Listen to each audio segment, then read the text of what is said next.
hard as balls. Xbox on. Game on, baby! Wow!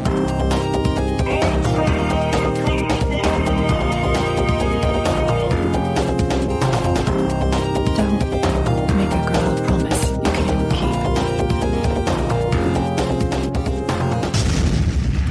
keep. Let's do this.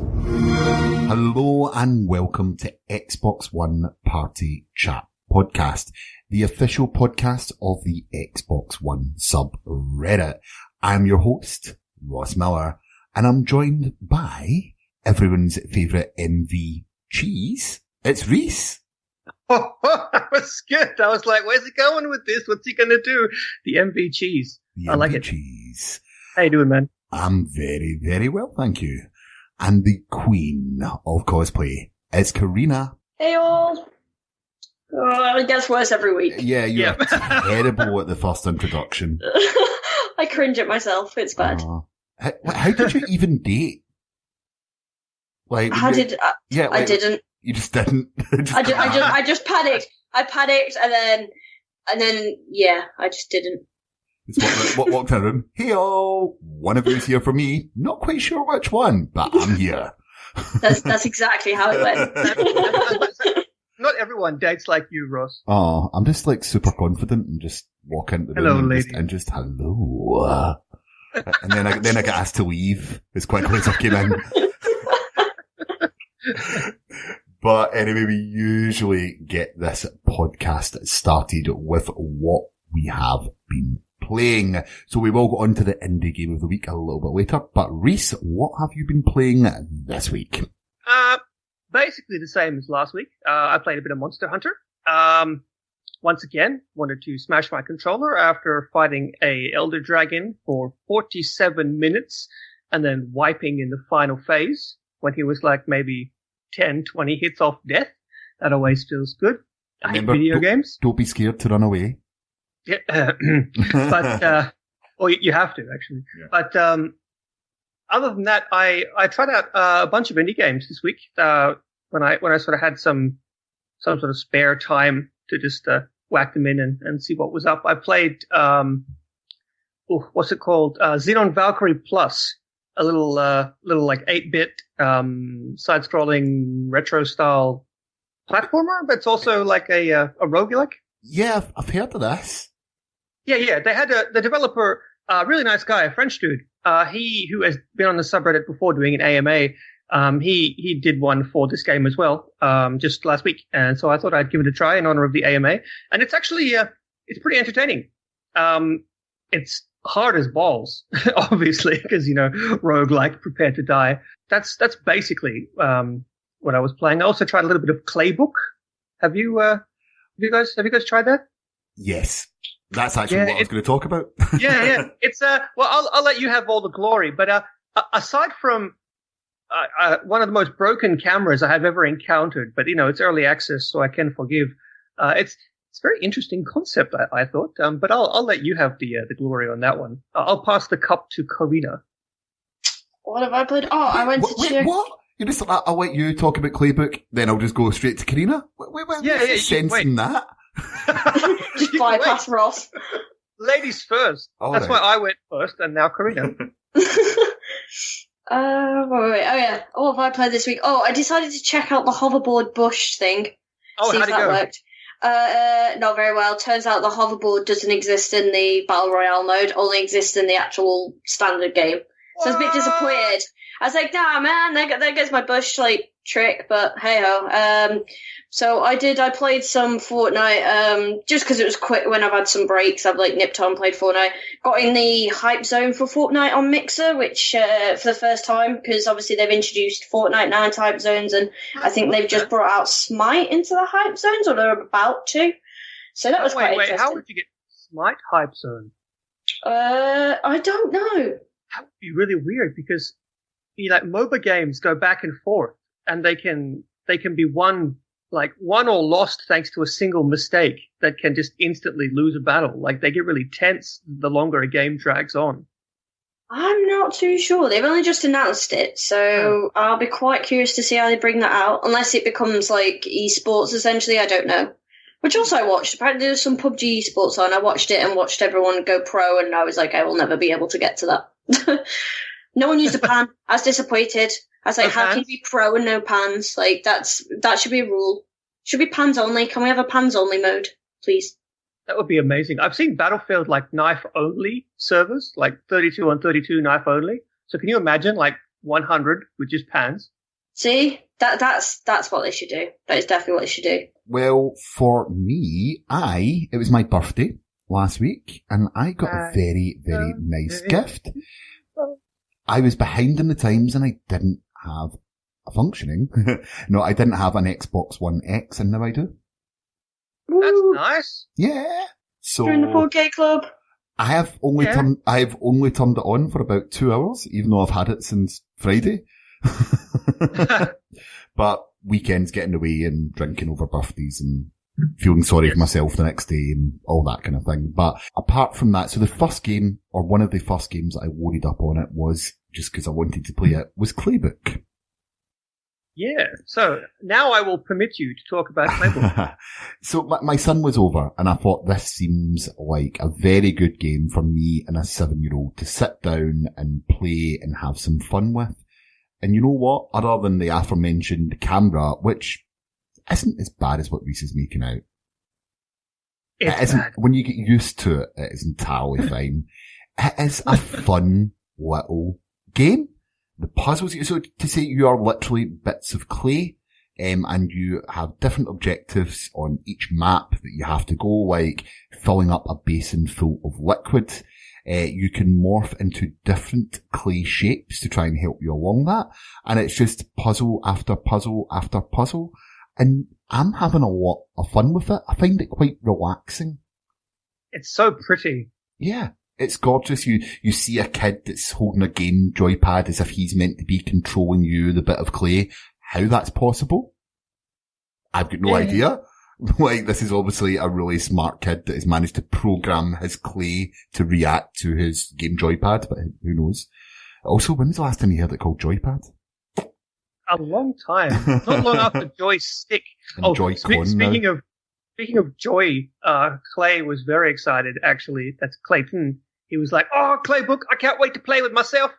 That's my American impersonation there. He was very excited. He did want to go on and just say, "I've been playing with myself this whole time." Playbook's amazing. Not like, if you're looking for something, I did enjoy it more when my kid was here, as the two of us were working out the puzzles together. It is a fun little game that is going to, will certainly pass quite a few more hours. And I really quite liked it. But other than that, I played some PUBG, surprisingly enough. How much better is it, seeing as you've been playing it like all this time on the original Xbox One? What's it like jumping from the Xbox One to the X now? Okay, I can describe this quite easily. Do it. No more potatoes.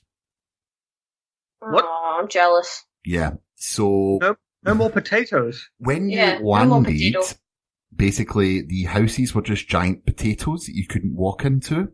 What? Or you got stuck. Or you get stuck inside a house that hadn't spawned yet.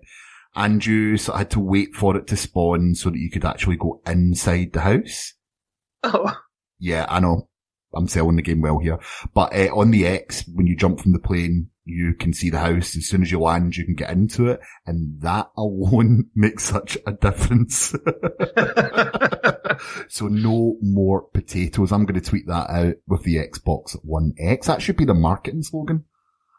No more potatoes. No more potatoes. No more potatoes. Yeah. Potato. But apart from that, we've all been playing a game this week, and this is, of course, our indie game of the week. So, our game of the week, or our idea Xbox game of the week this week, is one we're all playing, and that is The Station by a bunch of indie devs who didn't actually give themselves a name. No, they just, we're these guys, and we made The Station. And they have no, studio name. Bizarre, but hey, it works. So, Carina, I'm going to start with you because you're the most recent to actually play this game. Describe The Station to us. What is The Station? The Station is essentially, I don't know, you kind of get Mass Effect vibes, but in terms of you literally are walking around a space station, and that is literally the whole game, and you interact with a few things. There's a couple of good comments in there as well by the characters. Don't do what I did and skip half the text because you won't know what's going on, because I'm stupid like that, because I do this in all games. I'm like, yeah, I've read the text. I'm like, so what's going on? I get lazy. So don't do that. But there's loads of little hidden puzzles as well, and I feel like I missed a few, so I might give it a replay. But the game itself, you're just trying to get into different areas, and one thing leads to another, and then a puzzle leads to another, and eventually, I don't want to spoiler it too much. No, but don't. I'm about to say, don't want to spoil it too much, but I'm trying to say stuff without spoiling it, but the story gets very, very interesting, and just stay with it. It is quite a shortish game. I mean, I don't really know how long most indie games are, but to me, it was a bit short. But at the same time, it was a nice game just to fill in, or to be honest, get me away from PUBG. I needed something like that. See, like, from what I've heard and what everyone's done, I've not finished the game. Okay, just to make that clear, I'm still quite early into it, right? So I'm not 100% sure what you're talking about at the end, about the big twist. But is it a big twist? Sort of. Kind of. I think I just overthought it. Yeah, it's about an hour and a half. For me, it was an hour. An hour, right? Okay, Rhys rushed through it. I just got lost. To be fair, I just got lost. Ross actually pointed this out in the last week's episode when we were talking before his computer imploded, and I didn't really think about it at the time. I thought it was just him, taking the piss, and in many ways it was. But it's true. I'm a veteran of these sort of point and click games. I've been playing puzzle games since I could walk. On the Commodore 64, I was playing them, and so I'm sort of trained. Mentally to sort of figure out how these puzzles work. And I always just blitz through them without a second thought. So the puzzles in this game for me were incredibly simple. But if you sort of step back and think about it, for someone who's not actually always looking for like these obvious puzzles, then it wouldn't be so simple. Okay. If that makes sense. No, that does make sense. So, some of the puzzles I encountered are like restore power to this area. And to do that, you turn off power to another area. It's one of the first puzzles, so I don't think that's much of a spoiling. But it's literally the first room. Yeah, literally the first room.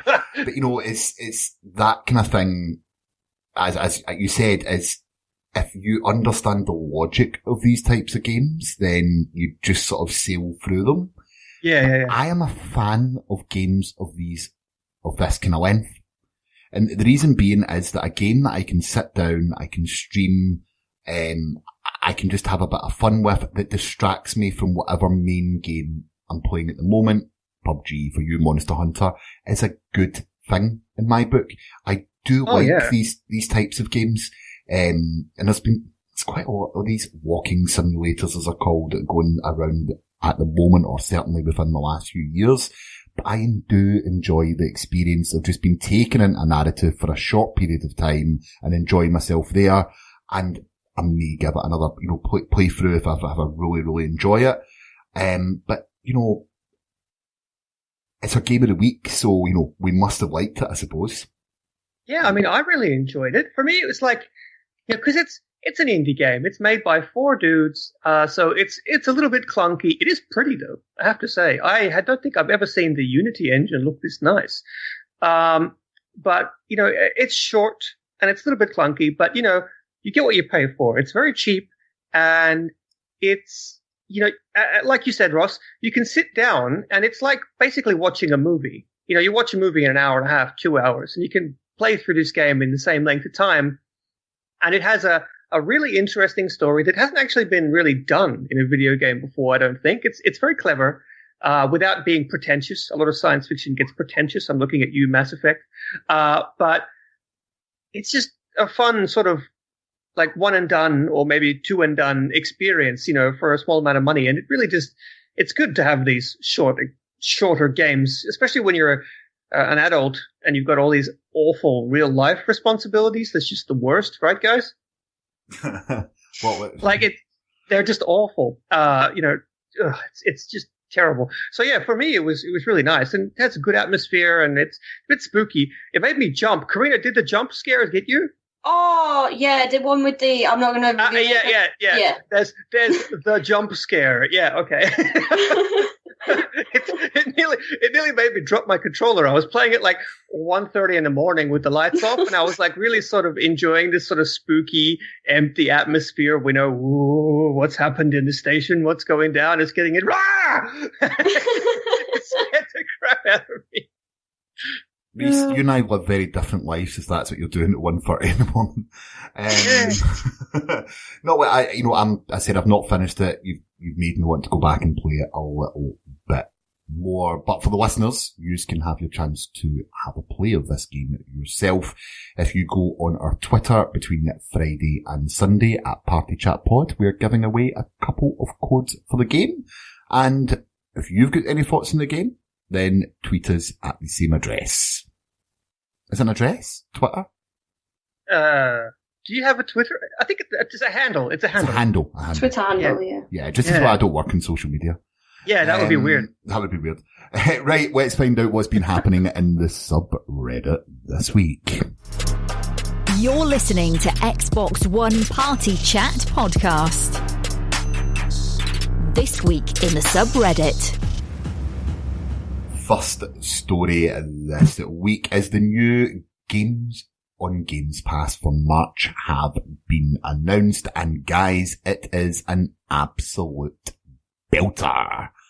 Of course, we're having the amazing Rise of the Tomb Raider, which Larry tweeted out about earlier this week with a little bit of spoiling. Guys, buy Games Pass just for Rise of the Tomb Raider. Even if you buy only 1 month, it's worth it. Such a good game. I'm not going to lie, right, this month is stacked. If you're going to buy Games Pass, this is the month to do it. Oh, yeah. I'm going to say the next game is the best out of the lot, okay? Eurofishing. Oh, yes. Oh, yeah. There can only be one better, and that's if they include Full Nation FX. Well, I was going to say that. Do you not think it'd be really good if they started trolling Xbox and just started putting on, like, Pool Nation FX, taking it off after a month and then re-adding it a month later? Well, they did that 3 months in a row. just as a little wind-up, people, but what's going on? Only Reddit would know. The other games are the Final Station, Sonic CD, Resident Evil Revelations 2, Super Lucky's Tale, which I'm surprised for. And I've said Oxenfree, haven't I? Oxenfree. No, you hadn't said. Of course, the big one, Sea of Thieves, which Aaron Greenberg is also confirmed is staying on there. That's so amazing. Yeah. I'm not buying the game. I already had Games Pass, and now I don't even need to pay for it. I'm getting the game that I have been like the most anticipated for like the last 2 years. I'm getting it for free, basically. This is true. Like, this is like do you feel as if you're letting Rare down by not buying it? Kind of, actually. I do feel a bit weird. But at the same time, like, it's their fault because they didn't make a collector's edition. I choose to play. I'm passing the blame. I'm sure they did. I'm sure there's one with a figure. But, is there not? Carina, you work in game retail. It's not. No? They decided to instead, which is actually pretty cool, I think, but they decided to sell all of the stuff that they would have put in a collector's edition just on their store, so people can pick and choose what they want. Kind of like, DLC, the store, but real items. And yeah, so that was their reasoning behind not having a collector's edition. Yeah, I was a bit disappointed because I was prepared to get the collectors, but now I spend probably more that I would have spent on the collectors on the store. That's how DLC works. You got microtransactioned IRL. Thing is, I find out we're going to be selling one of the figurines as well in store, and I'm just like, right, I pre-ordered it. Oh, which one? The skeleton one. Is it Gold Hoarder? Yeah. That one. Yeah.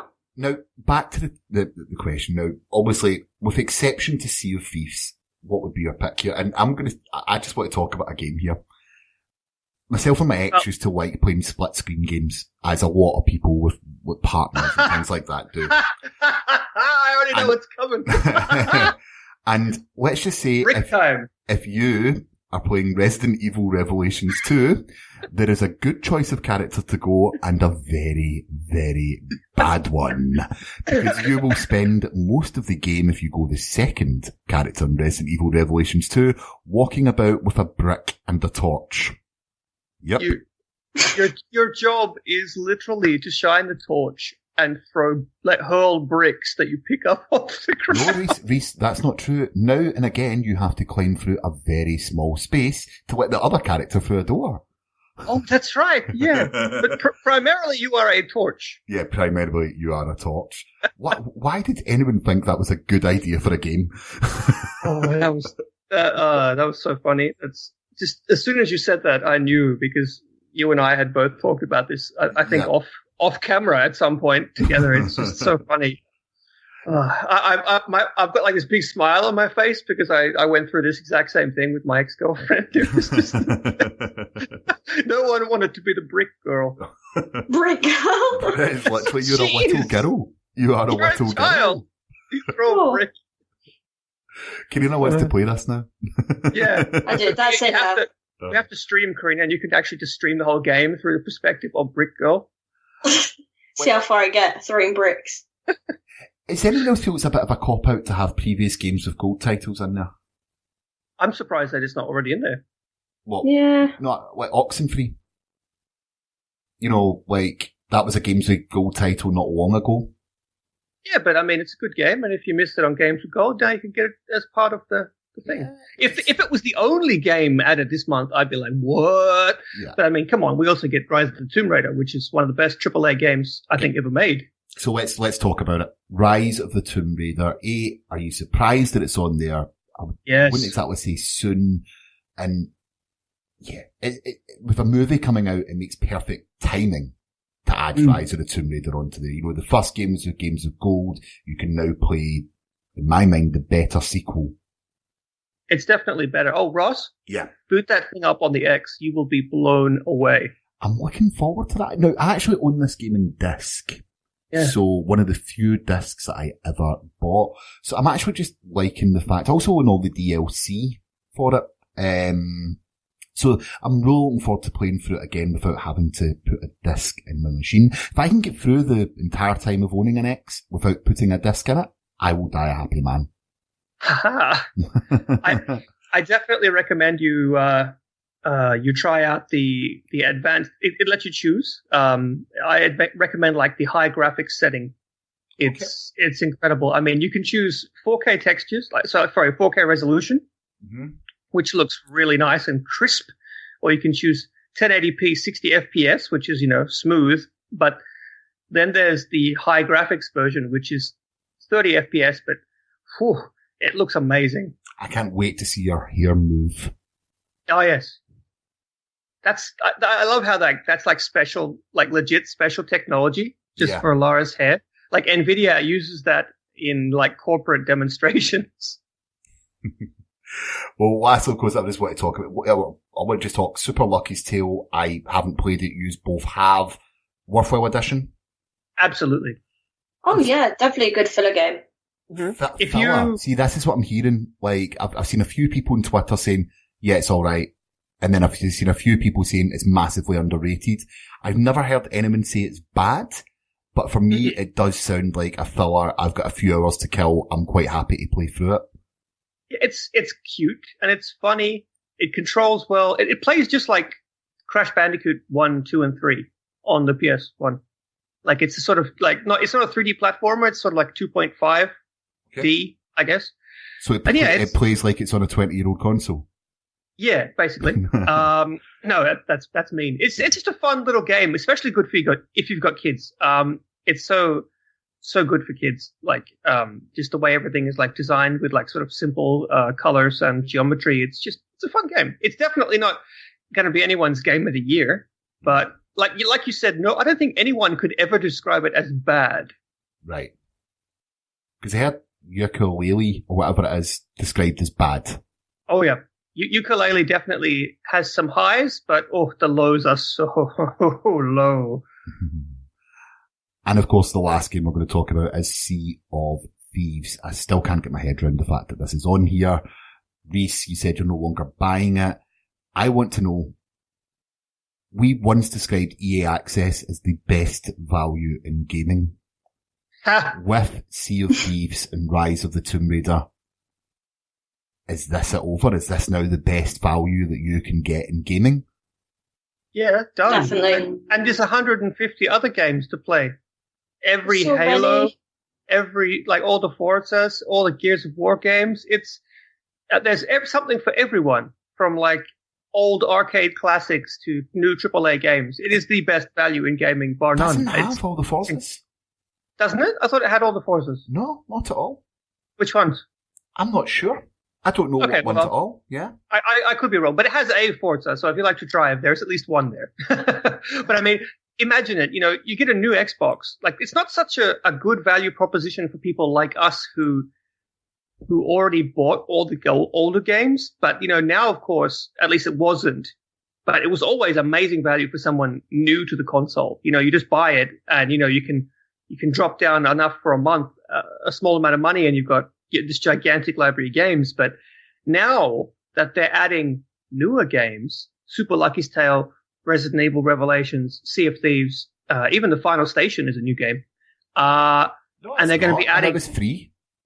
It's a fairly new game. It's like only 3 months old, or is it older than that? No, I think so, because I got that game. Oh wait, no, it was with the Mixer-Pot, wasn't it? Yeah, I got that game in a Mixer-Pot. But anyway, now that they're adding new games like Sea of Thieves and all of their upcoming games, you know, State of Decay 2, Crackdown 3, and whatever other new games they decide to bring out at launch, it's become good value not just for new members of the Xbox family, but for us hardcore members as well, because all the new games are coming out on it. And I mean, I'm not buying Sea of Thieves because I'm getting it quote unquote for free. Like, it's awesome. Can I just point out, you're not getting it for free. That's why I said quote unquote for free. Right, you know, you are paying essentially, 1.5 times a AAA game value for the year. Yeah, more or less. So, you know, if Sea of Thieves is the only real big game that you played in it over the year, you're probably not getting your money's worth. No, that's true. So, I suppose with Rise of the Tomb Raider and that, you maybe are.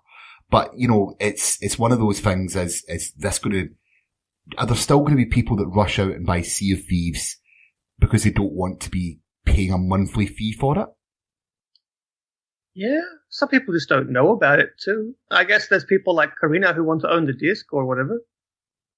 Yeah, I'm like probably one of the few, but that's because I get fancy steelbooks that sit on my shelves and look pretty. Okay. Unless that's just me. I have the Monster Hunter steelbook. It looks really nice. It's one of the nicest steelbooks I've seen. My favourite was always Alien Isolation. I still think that's one of the nicest ones. Alien Isolation is one of the nicest games, period. But anyway, we'll move on. I think we can all agree that this has been, or is going to be, the best month for Games Pass, and go out and buy. But user Lights Out 565 has posted a workaround for using a wireless headset on the Xbox One, and it's cheap, so make sure you drop into the subreddit to check that out. But I want to know, what headset are you guys currently using, and what would you recommend? What am I using? I recently got for Christmas the Astro headset, so the Astro TR40. They're really, really good. I made the mistake I did all the wiring wrong because I've got it set up for streaming. So I have I've probably got enough wires to start a fire, and I'm surprised I haven't already. But, no, they're really, really good. The sound quality especially games like PUBG and, things like that. Cause with the Astros, I've got the mix amp with it. So essentially I can change the difference between game and voice. So in games like PUBG, I'll still have the chat, but I can choose whether I want the chat to be quieter or not. And hearing footsteps and the little noises that count, they're really, really good for them. Really good. So I definitely advise the Astros. And apparently you can customize them. I've seen someone have a Sea of Thieves, because on the side of the headphones, they've got plates. I don't know what you really call them. And apparently I've seen people have different colours, different games on them, and I saw a really nice Sea of Thieves one, and I was like, ooh. But I don't think I'll touch mine. I kind of like mine as they are, but they do look massive on my head, though, which I think Rhys has pointed out before. They made my head look like double the size, but hey, it's worth it for all the sound. Rhys, what about you? Actually, right now, I'm using I'm not using a headset. I have Audio-Technica ATH M50s, which are like professional studio monitor headphones. And I use those because they have some of the best sound quality you can get, especially if you listen to heavy metal. And I kind of do that. But what? No, yeah, you can never tell that by looking at you. And I also have my microphone, which is the Blue Nessie that I'm speaking through right now. And basically, I just run a splitter into the controller itself so that it can work. And if not, I have these really, like, if I'm too lazy to get that set up, I have these really, really, really old, I'm talking like 7-year-old Fatality headset thing. It's like, it's so old and clunky and hardly works, but it's just a basic headset. I did used to have the Turtle Beach XO7s, but I stepped on them. And destroyed them conveniently about a month after they were no longer in warranty as well. But yeah, they were a good headset.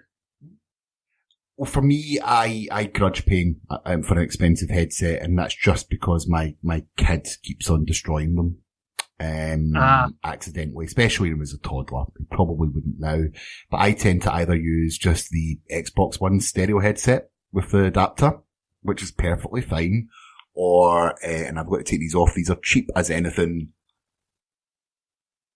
XO ones. No idea. Unbranded things, but they're stereo headset and they do the job just fine. But I want your recommendations because I think I'm now at an age where I need to invest in a good headset. So I want the listeners to this podcast to tweet us at PartyChatPod with their headset recommendations. Next story, Rhys. Yeah, so next story is, well, it was posted by about a half a dozen different people because it was being teased and announced again, but Turok 1 and 2 are coming to Xbox next month, remastered. Do you guys play Turok? Yes. I've never tried it out, to be honest. I think you're too young. If I'm perfectly, like, I feel that Turok was when I was a young teenager. Turok was my high school. Turok, yeah, GoldenEye, and like Mario Kart 64.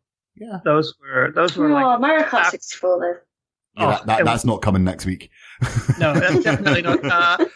Mario Kart 8 on the Switch though. But Turok's great. For anyone who doesn't know what Turok is, it's one of the early sort of first-person shooters on console. I don't know if it uses the same engine as GoldenEye, but it plays almost identically. It looks almost identical to GoldenEye engine-wise. But you are Turok, the dinosaur hunter, and you hunt dinosaurs with like crazy weapons. The signature of the game was its off-the-walls multiplayer with incredible amount of violence. Like really over-the-top violence and crazy weapons. Ross, do you have a favorite weapon? I know I do, but I'm going to ask you first. I can't really remember.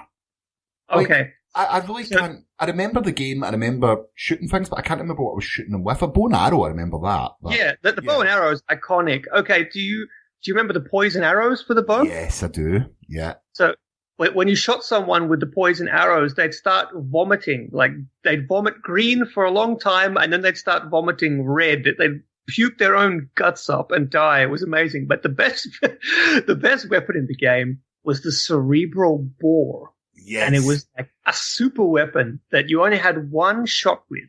And it was hidden somewhere on the multiplayer map and also used in single player. But basically, it was this big weapon, kind of like the BFG in Doom. It took up like half your screen when you held it, but it locked on. And once you got a lock and fired, that was it. That person was basically gone. And it would send out this little bee, like hornet, bullet. And it had a really iconic noise. And when it hit someone, it dug into their head at the point of impact and started drilling. And it sounded like the worst dentist drill you could imagine.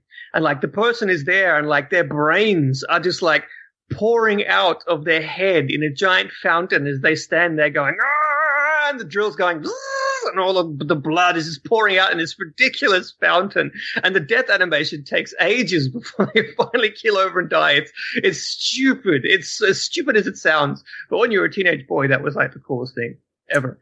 And so Turok is all about them weapons. And I can't wait for it to be remastered, honestly. I hope they give it a really nice coat of paint. And I hope that they upgrade the controls like they did for Perfect Dark. Yeah, that would be quite good. That would be quite good. It's funny, but like that weapon you described is basically living a Black Mirror episode. I was just thinking that. I was like, wait, that sounds familiar. Less Twitter. But yeah, I am really, really excited for these. As you said, or as we've alluded to, it was a game when we were both in our teens. I've got very, very fond memories for it, and I hope the remaster, pulls on those nostalgia heartstrings. I really, really do. I can't wait to play them next week. Do you think that it's going to be sort of a warm-up or a continuation of the series? I can't see the other reason why they wouldn't. Obviously you can make money off of doing a remaster, but is this to gauge the public response for a long-term thing, or is this just to introduce the game to a new generation because they've already got something in development? Could be. I mean, that was Clay's reasoning for why we got Burnout Paradise remastered before we got Burnout 5. Mm-hmm. No, wait. Paradise was 5. We got Burnout 6. Yeah, that's true. Burnout 1, 2, and then Takedown, and then Revenge, and then Paradise. They stopped using numbers. Yeah. But, yeah, like, of all the remasters, this is the one. This and I will still want Crash Bandicoot on Xbox. Just to see that I've played Crash Bandicoot on Xbox. I really want that to happen. Yeah. You can play Crash Bandicoot on the 360. That's true. That's true. And there's 2 of them. And they're awful. But anyway, our last story, Carina. So heading on into our next story, we'll be moving on to the new Metal Gear Survive. How apparently now it's going to cost you for your second save slot, which I only recently found out and I'm a bit concerned about, and I'm not surprised that it's kind of flopped a little bit. Now, you guys got any thoughts? Are you guys fans of the Metal Gear Solid series? It was a total flop, by the way. Like, oof. I just didn't even bother, I don't know, I just didn't really seem interested in it, and then all I'd heard is negative things, so I stayed away. I'm going to say it's probably still better than MGS5. Ooh, them's fighting words for the Metal Gear Solid community. Kojima's not that good. I actually... Kojima-san, not that good. That's blasphemy. Actually, I agree. I think that I like Kojima's sort of wacky, over-the-top sense of humor, but I actually think he's pretty overrated. The only Metal Gear Solid game I liked was Metal Gear Solid on the PS1. Yeah, agreed. After that, I lost any desire I had to play for them, so maybe I'm not the best person to comment, because I literally tried to play some of the later ones and gave up. I got on the hype train with the Phantom Pain, and maybe I'm a little bit salty, but I just didn't think that was fun at all. Yeah, but you got to make balloons and just send everything off in balloons. Yeah. That's fine. Maybe you weren't playing it right. Maybe exactly. I wasn't playing it right. Maybe I wasn't playing it right. Have you seen Donkey's video? That's how you're supposed to play it. But not like Survive. There was a couple of betas that were on there. I didn't even install them. Usually when a beta comes on for a game, as soon as it goes live, I'm wanting to play it to see what the game's like before it comes out, just to see if I want to play it. I just was not interested in this game at all. And Konami's, how can we put it? I was going to say DLC model. It's not even that. Microtransaction model, $10 if you want to have a second save slot, easy for me to say, is ridiculous. Like, I have never heard anything more farcical. Just not the word for it. I am so passionate about this. I do not want, if I know anyone that's bought this game, I'm going to disown them. Regardless of how good it is, the fact that they're willing to try this is ridiculous. They make EA look like saints. I mean, it's Konami. I mean, they've, what is it that Jim Sterling says? It's because Konami is Konami and Konami is the worst. They're primarily a pachinko making company these days. Yeah, I have heard that. Did you know that the pachinko business in Japan makes more money than the entire country of New Zealand in a financial year? And how you know that? I don't want to know. I actually don't know either. How I know that. You're a Reddit mod. You know quite a lot of nonsense. I absorb those things. I actually sometimes wonder what it's like for the mods of Today I Learned. Like they must absorb a lot of random facts. Yeah. They would be deadly at Trivial Pursuit. That is very true. I need to get some of these people on my pub quiz team. But Carina, are you a Metal Gear fan? Not really. Wow, we're the worst people to talk about this, aren't we? Yeah, although I like sending things off in balloons and hiding in boxes. Like the first Metal Gear Solid, I can't remember what game it was, but it was a demo disc and you got a demo for that. Not the first Metal Gear that was on the NES, but Solid. And I remember playing that demo on my original PlayStation 1 must have been 30, 40 times. You knew... The snow. Yeah. With the chopper, yeah. Exactly correct. It was amazing. The game blew everything out of the water. There was nothing quite like that at that time. And from what I hear is, they did release some other good games, but a lot of people that I speak to are just not fans of Metal Gear at all. It's the ultimate fanboy game. You say you're a Kojima and Metal Gear fan, and no matter what they release, you are happy with it. I think they should just set off a bunch of nukes. Oh no, wait, that happened. Oh! Third time's the charm? But, I'm not surprised that this is a flop from what I've heard from A, the people that have played it, and B, the farcical model that they've introduced for this. May it rot in hell. Yeah, it's just silly. I mean, you can't charge for save slots. That's like charging for graphics options or the ability to quit the game. There's certain things that are required in a game functionally. You can't charge for the ignition on your car. It is like the old sort of joke that they're going to start charging you for bullets for COD. Yeah, well, the thing is, they actually do charge you for bullets in World of Tanks. Wow.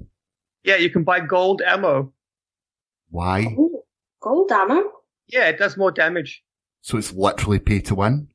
Yeah. Practically. No, likely. So anyway, has anyone played Payday 2? But if you're on the Switch, by the way, your version is 1.5 years, 2 years out of date, so enjoy that. Well, look, we are all quite salty about Metal Gear, but I'm keep on saying it. What are your thoughts on the game? Let us know in the subreddit or by tweeting us at Party Chat Pod. But I think at this point that's us reached the end of another episode. So Rhys, Carina, I nearly said Clay there, as if he was just rocked up at the last second. He's done just appears. Thank you so much for joining us for another week, and we will be back next Thursday as long as my laptop holds out. So for another week, Xbox, turn off. You're listening to Xbox One Party Chat Podcast, the official podcast of the Xbox One subreddit. Let's do this.